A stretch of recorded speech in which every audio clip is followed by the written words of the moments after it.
I'd like to introduce Dr. Musa, who graduated from the American University of Beirut Medical School. She completed her residency in obstetrics and gynecology at the University of Cincinnati College of Medicine, completed a fellowship in maternal fetal medicine at the University of Texas Health Science Center, as well as a master in clinical informatics at University of Cincinnati.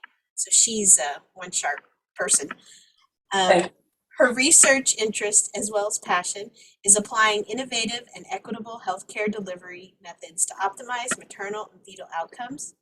A link to a copy of her presentation is being put in the chat. I know that you're not able to copy the chat links, but you will get these in an email that will follow up. Dr. Musa, you can begin. Great. Thank you so much, Julia, for the kind introduction. And thanks, Dr. Zorab, for inviting me to present on this very important and timely topic. So hopefully after the lunch break, this is more of an uplifting, a bit of a change from the prior presentations. So today I will be talking about how telehealth is actually currently transforming care delivery in high-risk obstetrics. I have no conflicts to report.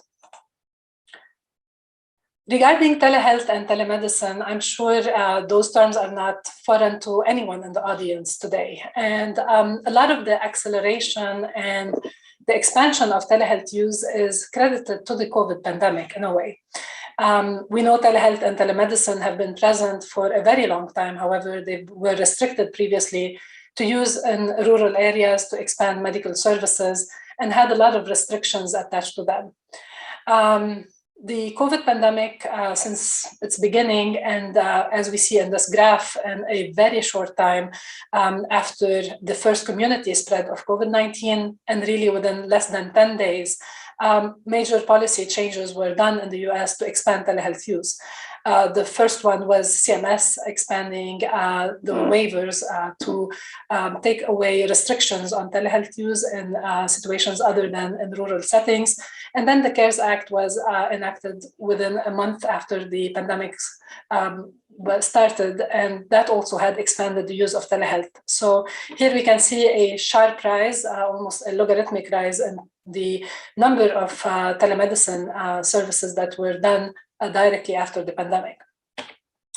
In parallel, the funding of digital health, with more than $100 billion invested in the expansion of digital health and telehealth, has been done in the US, and a lot of this has been spent in the past 2 to 3 years. Globally, more than $200 billion are in the market size of digital medicine, and it is projected to continue expanding at a very fast rate, more than 20% per year for the next decade. So this is where I am excited that we are in this field of medicine, of clinical informatics. Dr. Zorab as well has that similar background. So what is clinical informatics and how does it help in telehealth? Clinical informatics by itself is a subspecialty of preventive medicine. It is one that is positioned to advance medicine and telehealth use. Informaticians are not just physicians sitting behind a screen and taking care of patients remotely. The scope of clinical informatics goes beyond that.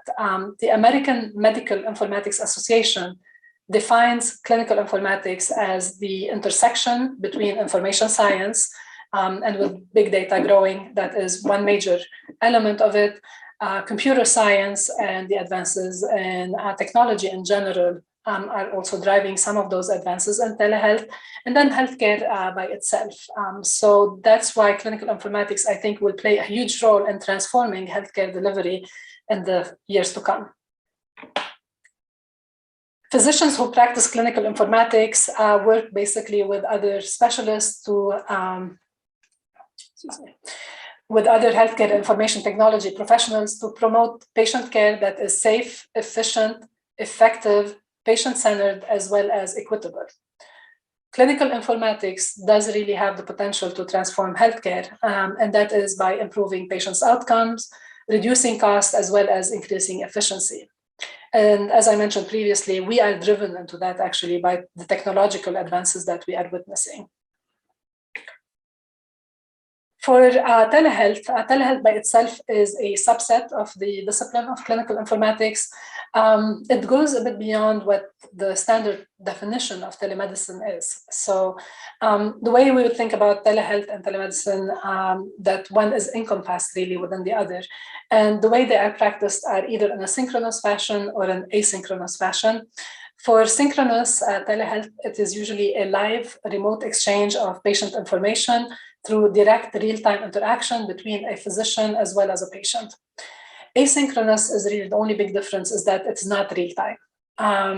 Telemedicine by the Federation of State Medical Boards is defined as the practice of medicine using electronic communication, information technology, or other means between a clinician or a provider as well as a patient using some form of technology.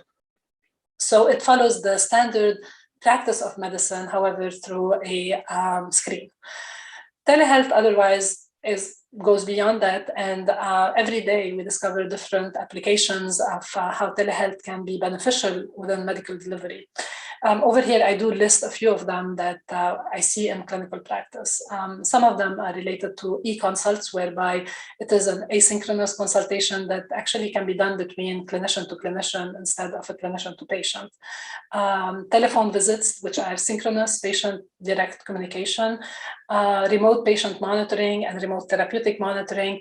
That is the use of connected electronic tools to record personal health data and medical data in one location and then to be reviewed by another provider at a different time.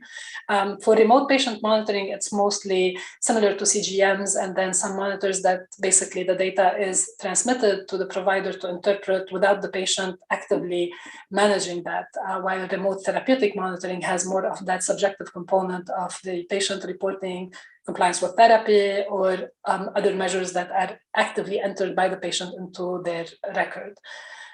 Mobile health is also one that we are using on a daily basis via patient portals. And with the Cures Act, patients have access to their data, have access to their notes. Patients' portals are becoming more ubiquitous currently, and they are part of our day-to-day kind of medical practice. The messages that can be received can be asynchronous, but also can be patient direct synchronous patient messaging, either with an automated or a live agent. The current practice of telehealth or telemedicine, a lot of times we think about those live synchronous video conferencing. So this is the two-way audiovisual communication between a patient and a provider.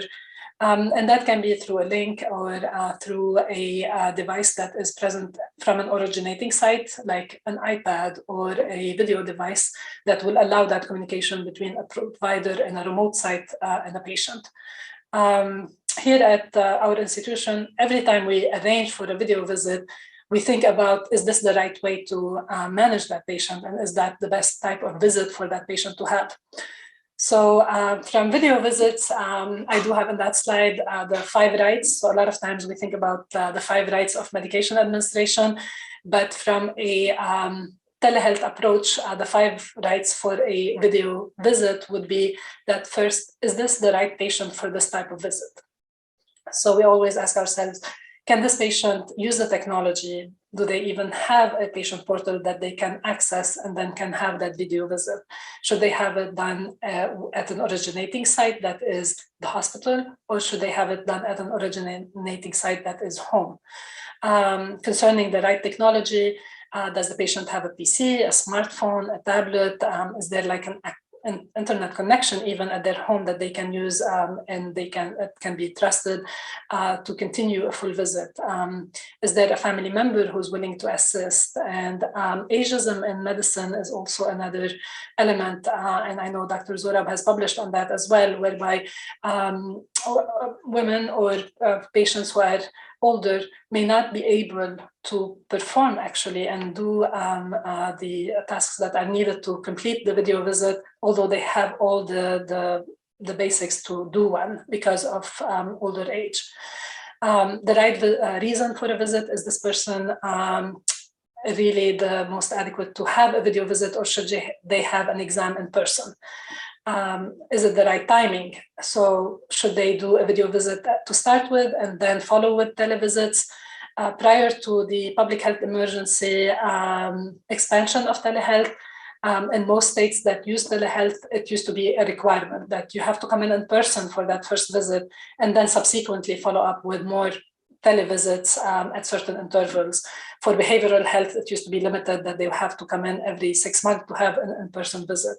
Again, even though those requirements were removed, but it is always good to ask ourselves, is this really appropriate for that patient not to come in at a certain interval to be seen in person?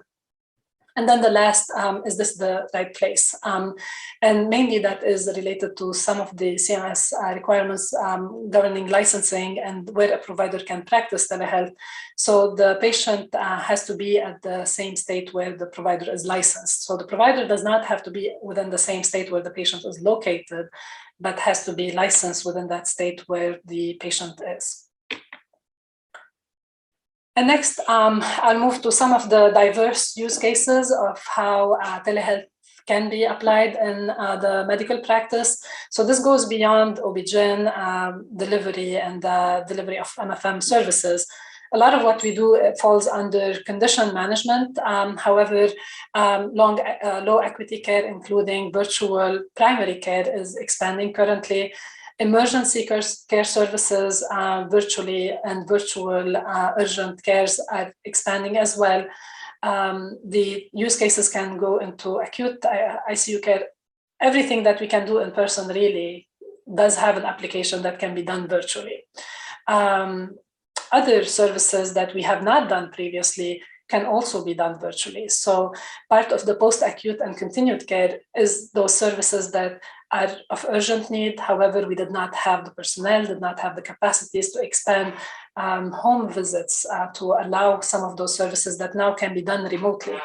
Some of these include virtual home monitoring, virtual wound care, even telesitting or acute surveillance in behavioral health fields. For the expansion of telehealth under the pandemic expansion of CMS, we saw some flexibilities in HIPAA requirements. The providers did have more flexibility to use everyday technology for some virtual visits without having to use specific devices and specific, so basically you can use your cell phone, you can use your computer without having to have a specific firewall or a specific presence in a certain setting as a hospital setting. We always ask our patients to make sure that they are in a HIPAA compliant environment, to make sure that if they have someone with them, that they are okay to disclose medical information in front of that person because that will be part of their discussion. So that's always a good practice. However, it's no longer a requirement. Other policies, including regulatory changes to make it easier for providers to deliver telehealth services, including Medicare patients. So it excluded just the rural visits requirement and also expanded that to not originating the services from a medical facility and originating site, but can be actually from a patient's home. Telehealth licensing requirements and the interstate compacts. So the interstate compact includes 30 states whereby there is facilitation in obtaining licenses in different states to within that compact to allow providers to practice medicine across state lines. And then also controlled substances are more flexible in allowing to prescribe them without having to see the patient in person and without having to have that direct in-person monitoring for controlled substances. On May 11 of 23, this is when the public health emergency rule is basically scheduled to end. And a lot of changes have been done to either make permanent some of those CMS expansions or to allow some flexibilities to continue at least till December 31st of 24. So we have at least a couple of years now to continue within those expanded changes. So removing specific geographic requirements from the originating site, that is continuing for 24. The delaying in-person requirement for mental health, that is still continuing. Allowing audio-only visits, although this has been frowned upon, like to prefer video face-to-face visits instead of telephone visits. However, CMS does still allow those audio-only visits even till 24. Conducting face-to-face encounters prior to hospice care is also one of those that are expanded. The American Medical Association otherwise is continuing to lobby for and fight for legislation to permanently remove those restrictions and then also to allow for expansion of the coverage and payment.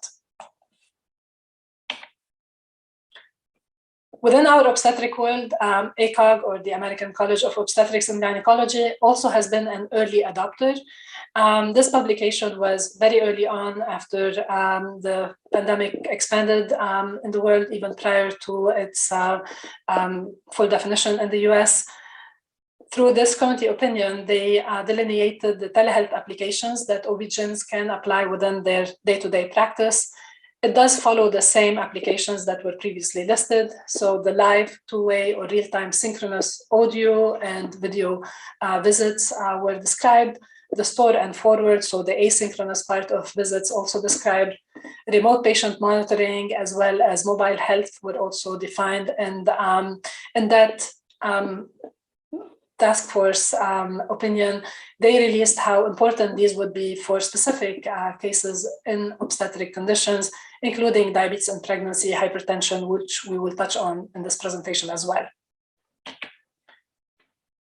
So locally for Texas and Louisiana, the Texla Telehealth Resource Center is available, and it does provide technical assistance for expanding the telehealth use locally. In October of 22, they released their rule that allows the labeling of hospitals for level of care, for maternal level of care, as well as neonatal level of care, to include telehealth as part of the provision of services of providers. So for a maternal level 2, they included as well telehealth or telephone to be as part of the acceptable care. And then also in addition to that, for the level 3 as well. However, the providers, those MFMs, have to have privileges and then to be readily available to present in person. So that allows also hospitals to deliver the care that they need, and then to, with physician shortages, to be able to have those physicians available for them at times when they need to take care of those patients. So with all being said, then we know that we do have currently an infrastructure to position us to improve maternal health and to prevent maternal mortality through telehealth use. From my standpoint, I think the most important is increasing access to prenatal care for women who are living in remote and underserved areas. Also, by using telemedicine and remotely monitoring the care of the patients, then that allows regular prenatal visits, allowing for screening for potential complications and early diagnosis, early detection for some of those conditions that will lead to significant effects, including maternal mortality. It's also, additionally, it allows that continuity of care, be it in pregnancy as well as in the postpartum. So the conditions that I did choose to go over are the use case of pre-gestational diabetes, as well as gestational diabetes and hypertensive disorders in pregnancy. Pre-gestational diabetes is actually one of the most common complications that we encounter in pregnancy, but it's also one of the most challenging complications. The care for a woman who has pre-gestational diabetes includes a need for very frequent visits for monitoring and as well as adjustments of medications. And it does carry a significant potential for maternal and fetal complications.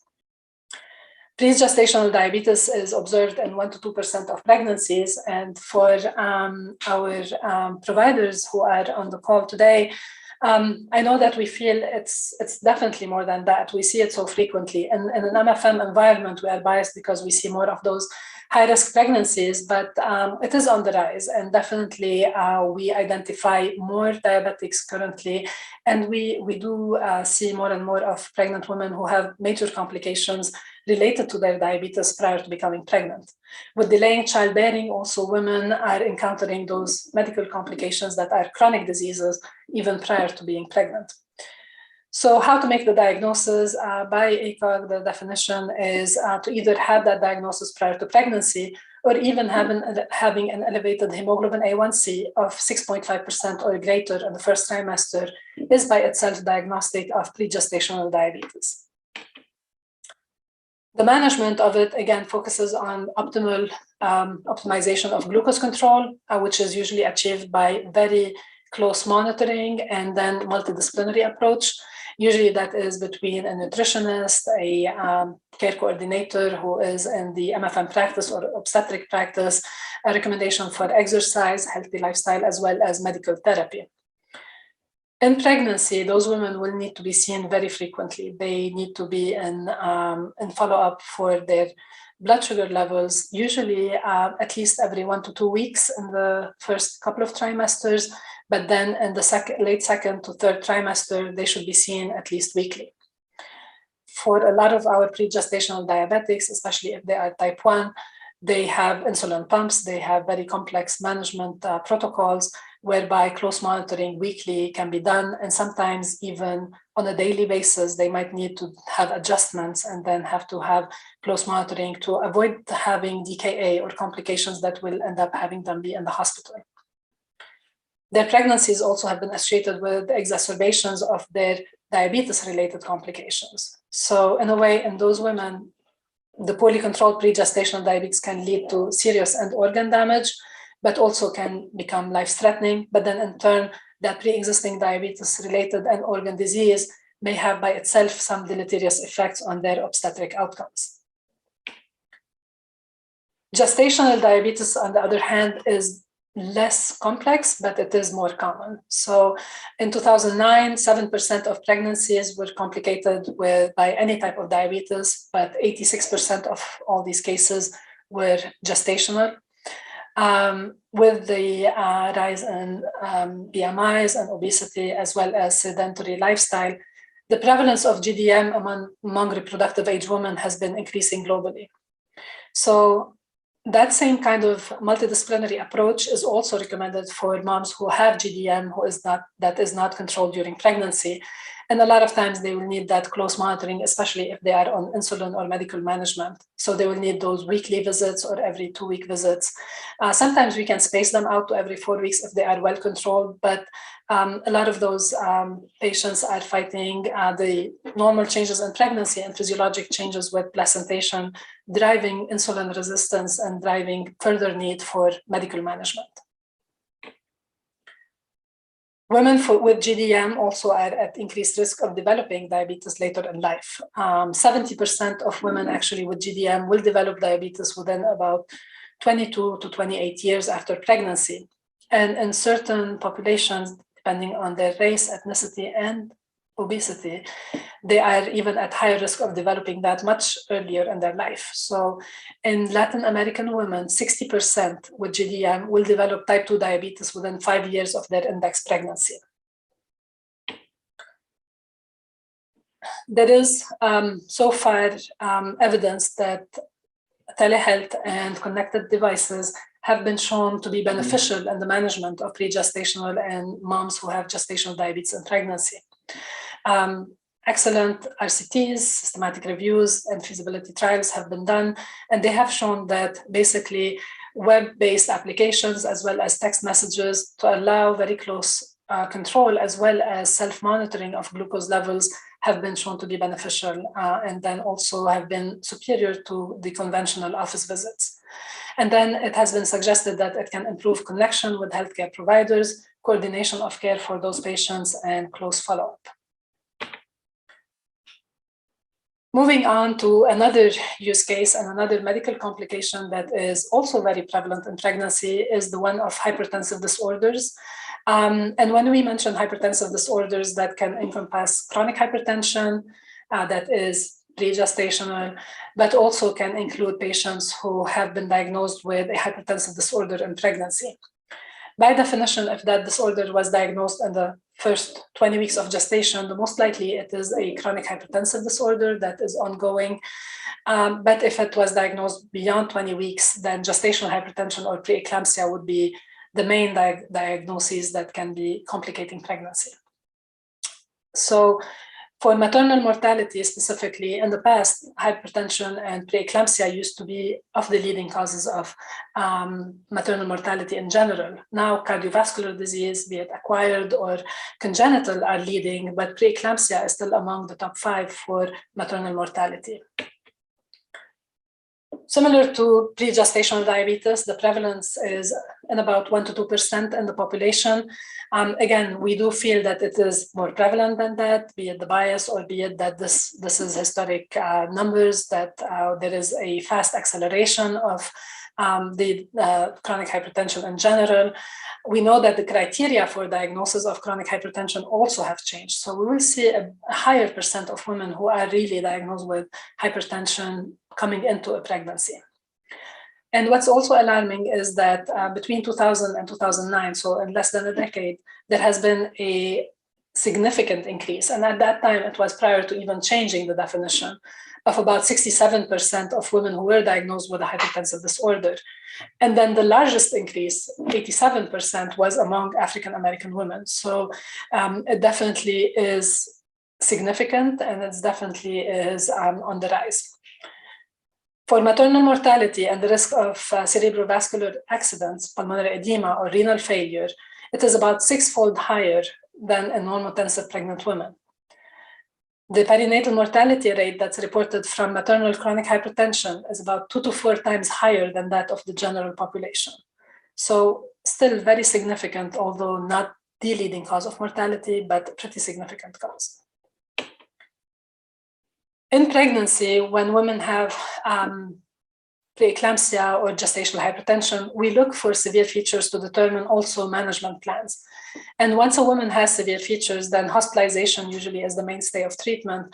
And we try to prolong pregnancy, if possible, to use what we call expectant management until timing of delivery. And usually expectant management is until 34 weeks. So it is a preterm delivery that is subsequent to the severe features of preeclampsia. But a lot of times we might not even be able to even wait till 34 weeks for that delivery to ensue. So any prevention strategy or any optimization strategy can be very beneficial. And in the systematic review that we are currently working on, and I know Dr. Zorab is looking forward to that being published soon, there's a large body of evidence of how even for hypertensive disorders, telehealth applications have been very beneficial. Next, I would like to talk about some of the initiatives that we are doing at ProMedica. So from an MFM standpoint, these are things that we do on a daily basis. The first one is the outpatient clinic-to-clinic MFM consults, and being centralized at the tertiary care hospital, we provide services to 27 outlying hospitals, 12 of which do have labor and deliveries and provide delivery services. So in a way, we are a regional referral center, and through the telehealth applications of clinic-to-clinic MFM consults, we were able to decentralize the care for those women without having them drive for very long distances to come in, and then also to be able to manage the physical capacity of our practice to be able to see those patients.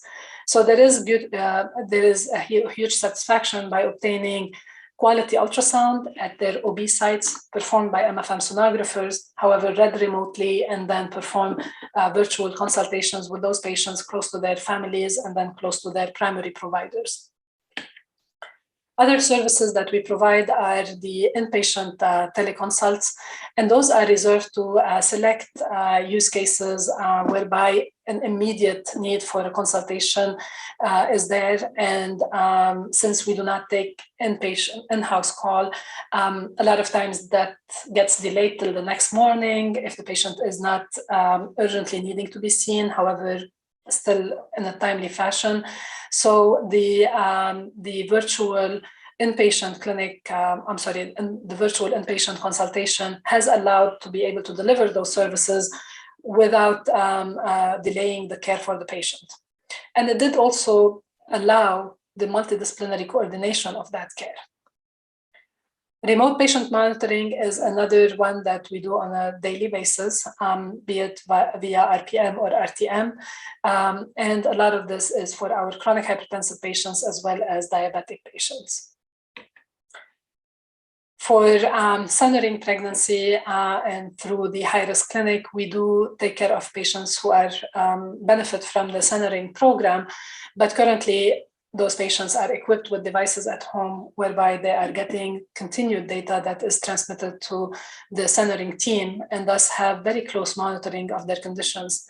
And although they start with a group of women who are similar in their conditions prior to the pregnancy, a lot of complications that can happen during the pregnancy can put them outside of that group. So we try to keep them, to keep the benefits from that having that group element of providing quality care, but then also to individualize that care to each patient, depending on their characteristics and complications in their pregnancy. The virtual multidisciplinary clinic is actually underway, and it is one initiative that I feel is very dear to me, because this is an initiative whereby we unify the medical front to try to take care of a patient without having the patient herself having to go through the hurdles and the burden of trying to make multiple visits and multiple appointments and making sure that the care is not interrupted. So this model of care has allowed that we can provide patient-centered, coordinated care and to optimize fetal and maternal outcomes.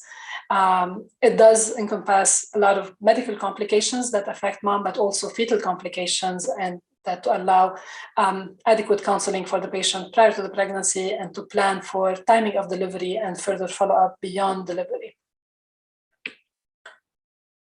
So I know that Mrs. Parza saw my previous slide about the elephant in the room, and this is my elephant in the room slide. So the gap, a lot of the challenges that we face, and some of it is implicit and some is very obvious bias, whereby we have disparities in what our patients have, and then equity becomes a very essential and important element of the care that we provide. The March of Dimes, in partnership with Sergio Ventures, were able to coin the Maternal Vulnerability Index. And I actually love the Maternal Vulnerability Index because it goes beyond the non-clinical risk factors, and it includes the social, contextual, as well as environmental factors that are influencers of health outcomes.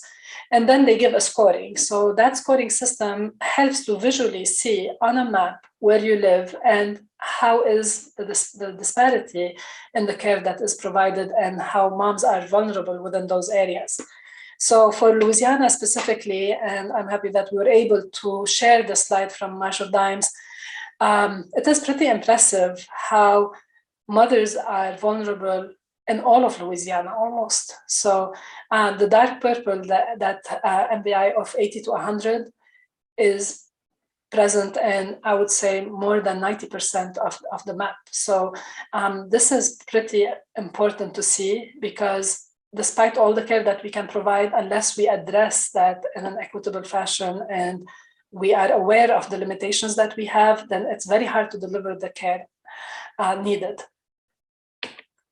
And that care delivery has been inadequate. In the US, prenatal care is really inadequate. So this is also from March of Dimes, and this report card talks about how inadequate care is. And the way they define it is very interesting, because they define it as the percent of women who receive care beginning the 5th month or later in the pregnancy. So these patients are already late to prenatal care. And then 50% of them are, they attend appropriate number of visits for the infant's gestational age. So for the standard of care, especially for high-risk women, it's very late in the game to be able to affect pregnancy outcomes significantly. The US average is 14.6%. Louisiana is higher at 16.5%. So just seeing that, it comes with no surprise that there is inequity, and there is also poor outcomes that are associated with that. So the Louisiana Pregnancy Associated Mortality Review, I tried to get the most recent report, and that is from 2019. It showed that there were 182 pregnancy-associated deaths. And unfortunately, this has been on the rise. So basically it decreased to 13% from 2017 to 2018, but then pregnancy-associated death increased to 14% from 2018 to 19. And again, with all the complications and the risk factors that we have and the rise in obesity and other limits, then my concern is that the numbers are really even higher at this time. 80% of those related deaths were found to be potentially preventable. So preventable death in a mom is not acceptable. There were significant racial disparities that show that Black women were almost twice as likely to die from a pregnancy-associated cause than white women. And 33% of the pregnancy-associated deaths were related to substance use disorder or an underlying mental health condition. The Society of Maternal Fetal Medicine released a publication also very early, like even prior to the COVID pandemic, looking at telehealth and seeing the advantages from a patient standpoint as well as a provider standpoint to limit that gap and to help in optimizing maternal care. So the advantages that they list, so from a patient advantage, reducing the expenses associated with travel and going to their appointment was a very important one. Minimizing the time away from work, avoiding the need for childcare during appointments is one, although they would need to have help, but at least not to have the complexity of arrangement for that childcare. Decreasing wait time in an office, and then alleviating the unnecessary environmental exposures, and that was definitely timely during the COVID pandemic. Other provider advantages were the improved continuity of care with patients who previously had to overcome challenges to attend frequent office visits, more flexible scheduling, expanding the reach of MFM specialists to the underserved areas, as well as increasing clinical support for local providers, and then reducing overhead costs that can be associated with in-person visits. So again, with this statement, SMFM highlights how telehealth can help patients overcome these barriers to improve healthcare access and advance equity for patients experiencing high-risk pregnancies. So next is innovation. What is coming next? So the current challenges are still workforce shortages, rising healthcare costs, and the potential innovative solutions that are on the rise are all related to telehealth. So first is incorporating telehealth and remote patient monitoring technologies into clinical workflows. So modifying the clinical workflow, and I'm not saying exclusively doing telehealth, however, having some hybrid models that will allow optimization of the patient care and not waiting until the patient is sick, so to be managed.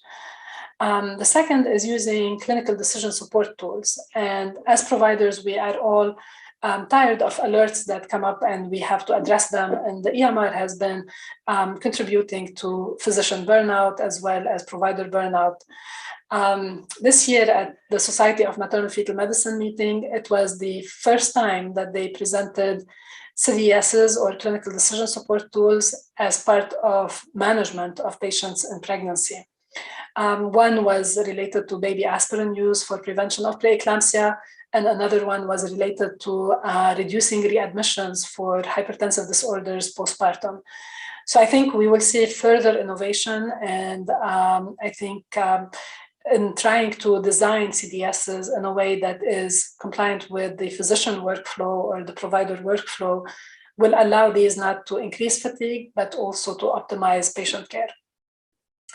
And last is artificial intelligence for health equity. And obviously bias is present, and artificial intelligence might be a tool to be used to help diminish bias, although we know that the data that is used will be analyzed by those AI softwares or algorithms to allow to provide the care that is given. So we have to have good data, but eventually, I think with all the remote patient monitoring in the next few years, the AI development will allow further personalized care and then individualized equitable care. So I do believe this will be one of those innovations that will change and shape the way we provide medicine. It will not replace physicians, but it will definitely be a good tool to have in a provider toolbox. And then the benefits obviously extend from the patients to the healthcare providers, as well as to the systems, and I think at the public health level. The American Medical Association, and also looking at building on existing research, and in collaboration with Manat Health, they developed this return on health kind of framework to articulate the value of digitally enabled care that accounts for ways in which a wide range of virtual care, be it telehealth, programs can increase the overall health and generate positive impact for patients, clinicians, payers, as well as society in general. So to move beyond dollars and cents and realizing the value of virtual care, the Return on Health publication and white paper envisions framing the benefits of virtual care according to 7 value streams. One is clinical outcomes, the second is quality and safety, then access to care, patient and family experience, clinician experience, financial and operational impact, and last is health equity. And all of this is actually being designed with the lens of health equity. This slide I included because one of the examples they provide is derived from Oxnard Health related to hypertension management. So it is definitely, Oxnard has been a leader in the field of telehealth and innovation in telehealth use in medical care. And last but not least, there is a growing body of literature that also pushes us to innovate in looking at how maternal health is managed. So maternal health does not span just the pregnancy period and then the postpartum, that first 1,000 days of life. It actually goes through the whole lifespan of a woman.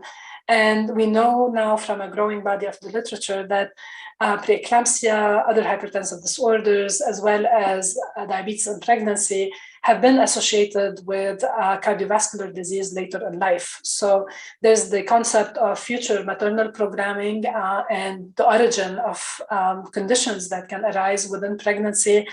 So optimizing pregnancy can definitely prevent maternal mortality in the short sense of mortality within a pregnancy or around a pregnancy, but also later in life for a lifespan of a woman. And with that, I think we can do better for moms, for unborn babies, and I feel telehealth is very promising to be a tool that can help us be better. Thank you. Does anyone have any questions? Lots of hearts and clapping for you. Thank you. Thanks. Well, I appreciate you presenting this very exciting topic, Dr. Musa, and it was great. And I think I'll hand it over to Sarah because there is a couple of questions. Sure. All right, so we do have a question. Here we go. We've got 2 coming in. How can we avoid falling into the trap where a large healthcare corporation uses healthcare to maximize its profits while not significantly improving patient benefit? So thank you. That is a great question. We have a quick change to that question. Oh, okay. They said they meant telehealth, not healthcare. So it's in the vein of telehealth. Sure. Well, basically, I would think about it similar. So in a similar fashion to the way you provide healthcare in general. So I know that now, since there were a lot of the restrictions that were removed, however, there's a lot of scrutiny in how telehealth is provided and the indications for the care delivery. I think there will be some of that exploitation of these flexibilities. I think the best way to avoid it is to always look back and see, is there a medical indication? Is this, again, those 5 rights? Is this the right patient? Should we do these visits that same way? And then, in my own philosophy, I do feel that we are not providing enough care for patients. So from my standpoint, if you provide quality care in a more frequent fashion, I think it's going to end up in good outcomes. If you're not providing quality care, even if it's one visit, it's not going to end up in good outcomes. So I think that's more from regulation standpoint. So I'm sure the AMA, AMIA, they are looking very closely into that as well. All right, and then our second question, has there been progress on MOUD for the perinatal population? Can you clarify further? MOUD, mood maybe for the perinatal population, progress on it. I don't know if it's a system. Yeah, and I'm not sure if it is it. I'm not sure actually. Okay. If the person could put a little more detail in to the question, we'll get to it because there's another question that's come in and we can answer that one. Here we go. Here's the clarification. Medication for opiate use disorder and telemedicine. Yes. So actually, for right now, like it is allowed. So for right now, basically, they can be managed by telehealth as well. I don't know if that answers the question specifically. Okay. They just wanted to know progress on it, specifically for the perinatal population. So I think you're good. All right. Next question. Would automated text messaging services used to monitor hypertension in pregnant moms be considered under the umbrella for telehealth? Yes. Okay, if so, have you seen or read research that shows its success in high-risk patients? Yes, and actually we can go back to the slides, and if you have access to the slide deck. So there were several publications regarding text messaging for both hypertension and diabetes and pregnancy.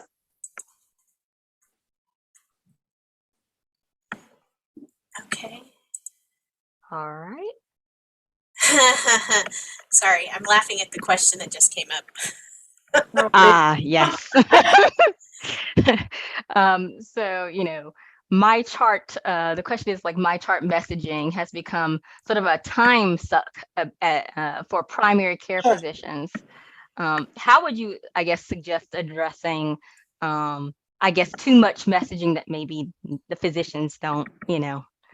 Yeah, and you know, that goes like hand in hand and like basically abuse of text messaging. So I think it has to be, there are institutions whereby they do screening of those messages, similar to telephone calls that you receive in an office, whereby you have a nurse or a staff who would screen through the messages prior to completing them. So similar to alert fatigue, the EMR has been like of great help, but at the same time, like that's definitely is a pain and needs to be optimized as well. But that does not negate the benefits of having direct access to a provider. So for those messages that are really appropriate, I think it's a great tool to be able to have those.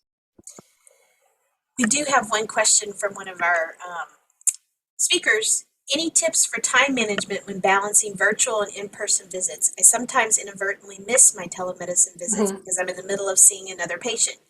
Very good question. Yeah, we actually face that because we do like the model whereby we have mixed. You have in-person visits plus like the telehealth visits. I feel the best is actually to schedule them separately. So if you can schedule video visits sequentially, and then allow the time to really finish a visit, most of the time, actually, that flows much, much better than the in-person visits. My experience is that women who join in on their video visits, they do it in a timely fashion, while a lot of times the in-person visit can be a bit delayed.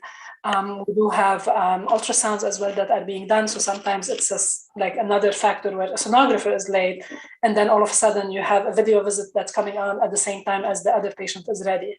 So I would recommend doing the schedule to be either sequential video or sequential in person instead of mixing it. Okay. Well, there doesn't appear to be any other questions. So we really appreciate you presenting this information, and we thank you for your time. Thank you so much. Thanks. All right. So